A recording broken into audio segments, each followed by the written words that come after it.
We have this from PredictItorg. This is, of course, for those that don't know, it's a betting market where what we have here on the screen is who will win the 2024 Democratic presidential nomination. Joe Biden is sitting at 79 cents. Okay, that's out of $1. Gavin Newsom is at 12.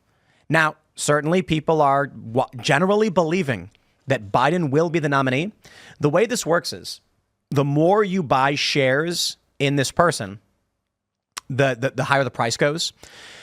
If you bought one share of Joe Biden at 79 cents, if he ends up the nominee, you get $1. If you buy one share of Gavin Newsom for 12 cents and he ends up being the nominee, you get $1. So basically, you're getting like an 8 times return on your investment if you vote for Gavin Newsom. I think what we're seeing here and how this basically works, Hillary Clinton has moved up 2 cents to 6%. JB Pritzker's on there. Regular people have decided to start buying Gavin Newsom bets because I don't even know if they genuinely believe.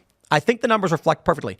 I think a lot of people are like, well, I don't know if it's going to be Newsom, but I'll put some money down. It's sure. A value bet, right? The general idea is there is in the back of people's minds a decent probabilities chance that Joe Biden will not be the nominee and Gavin Newsom will be. So you were mentioning just a moment ago about the cocktail of drugs they have to give Joe Biden to make sure he functions right. And I want to shout out one of the best jokes I've heard in a long time. I forgot. I don't know who to credit for it, but they said CNN announced the debate between Trump and Biden, and the response was, "We were about to see the Manhattan Project of psychoactive stimulants." Yeah. This is going to be. Yeah, he's going to be on modafinil, Adderall. They're gonna cook something up. He's going to have like 12 cups of coffee. He's going to have like Red Bull Gold serum just wired into his veins. I bet it's something really proprietary and really interesting. What if he just comes out and he's like $1 million? He's just like, his teeth are staying in. Stem cell therapy. Stem cell therapy, probably something else.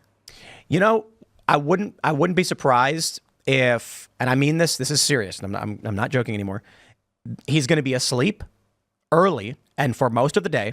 Yep. And then about 1 hour before the debate, they will hook him up to an IV, which will have probably painkillers of some sort, caffeine, probably, I would not be surprised if it was modafinil and Adderall and a vitamin drip, just a cocktail, like you're saying. IV drip cocktail right before the debate. By the time he's getting out of the car and walking in, he feels like he's 68 again. I did the vitamin thing before the national convention. Yeah, that's good stuff. It's hugely helpful. And we've seen pictures of Joe Biden. They've had pictures of him in the press where you can see a mark on his hand that looks like an IV mark. Yeah.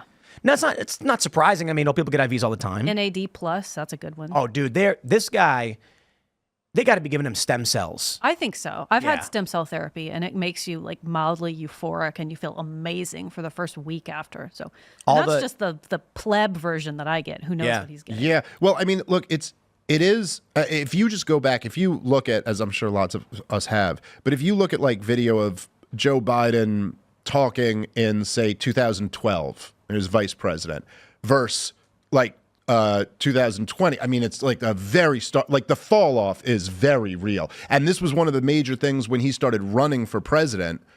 Because, you know, he had been out for 4 years and he hadn't been like super involved in the political scene. And when he kind of came out like he's running again, this like right before COVID in 2019, people were like, whoa, this guy has really lost a step since then. Now, add to that he's been president for 4 years. He's had a much more stressful, you know, like kind of vigorous schedule. And we've also watched a serious decline since then. He's not as sharp as he was in 2020.